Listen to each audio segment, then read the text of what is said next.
Everything was fine until Sunday morning. And when we got up Sunday morning, our neighbors were starting to say that we were starting to flood around us because of all the rain that we had had, and that might be difficult to get out of our neighborhood. So our neighbor next door asked us, because we had a pickup truck, if we could take them to a facility, and that we also could get a facility there, and we would have a place to stay. So we said okay, and we took our stuff and took our cat, and we went over there.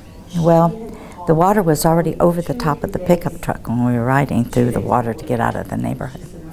And we started to realize what was starting to occur. I mean, it was starting to hit home. But as far as preparation, I think the only thing we really did was roll up a rug, because we were so taken back by how fast it all happened. And the last thing that I remember is standing in the family room as my husband was rolling up the rug, and I saw 5 large deer swimming down the canal towards the lake, and the water is at their neckline. And that was the first time it really hit home to me. And they were swimming towards the water, not away from it. And that made me sad. A lot of deer in our neighborhood ended up dying because of the storm. So that's kind of the beginning of what happened. These are the things I want people to remember. All the people that helped us did it out of the kindness of their hearts. We tried to pay the guys that owned the boat for their gas or do something for them, and they would take nothing. They lifted us into boats. They carried us into boats. They helped us when we got off.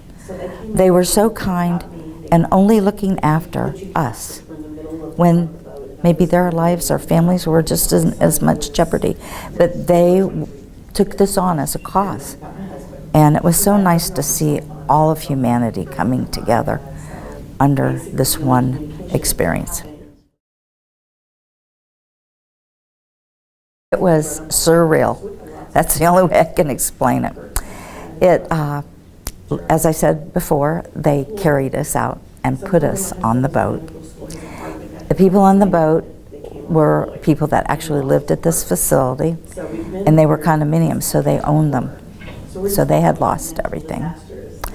And there were pets and people and all sorts of things. Some of them weren't in cages, some of them were just being held. And here we go, and we go out the front gate in a boat.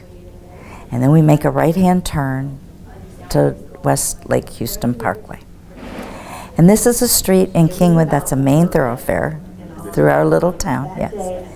And here we are, boats going down both sides as if we were cars. And we're going down, and I'm looking at all of the town around us, because this is our town center. And I'm looking at the stores smelling gasoline fumes. And I'm looking at the stores with their windows half covered by water, because they said it was about 10 feet in through there. And it was just totally unbelievable. I could not believe it. And so we made our path, and on our way, we got hit by another boat who was going the wrong direction. And the currents were really strong for some reason. I don't really understand that, except for there might have been cars and things underneath. I don't know. But he hit us with the boat. And that again was another time I thought, these people are donating all this time and their boats and their gas, and then damage occurs, We're all okay, but he gets damaged. But he brings the boat down, and we pull up to the rise right over there. It's all muddy. Now, this is the point where the water subsided or never occurred. I'm not sure. But we came up, and you got out, and we're sopping wet. And because the boats and the water and all that stuff, you get all wet, at least from your waist down.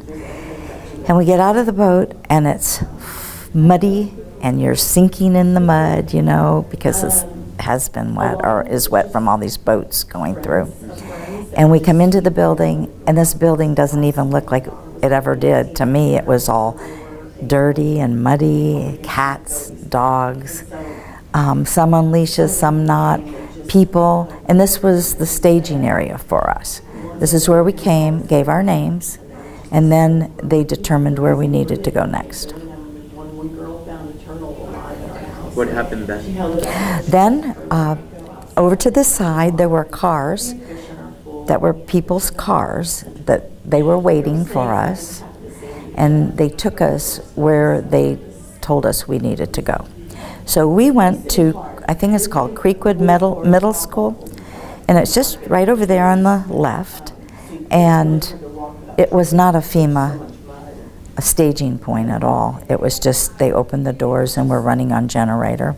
And the people in the neighborhood had made soup and food and brought towels and brought blankets and brought all sorts of things for us. It was just amazing how many people cared to bring and help others.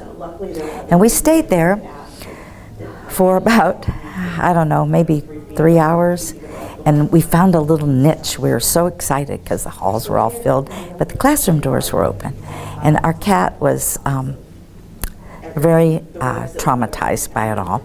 So we said, why don't we just go in and sit in there for a while, because it's dark, it's quiet, and we can bring peace to us again. So we went inside, and I'm saying things like, you know, this is so great. These are little desks. We can sit, we can put our heads down, we can sleep tonight. You know, there's everything we need here. We don't have to worry. This is great. And about that time, the loudspeaker starts and says, ladies and gentlemen, those of you that have medical problems, the helicopters will be landing to take you to the medical center. The rest of you, please line up outside. The buses are here to take you down to George R. Brown. And I looked at John and I said, we don't have to leave, do we? And he says, it sounds like we do. And so we went out front and I asked, I said, why do we have to leave?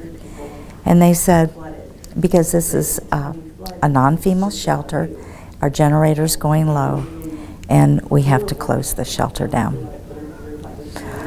So I said to John, John, I'm not going, I'll sleep on the sidewalk tonight. I'm not leaving this place. I don't want to go any further away from my home. I want to stay here.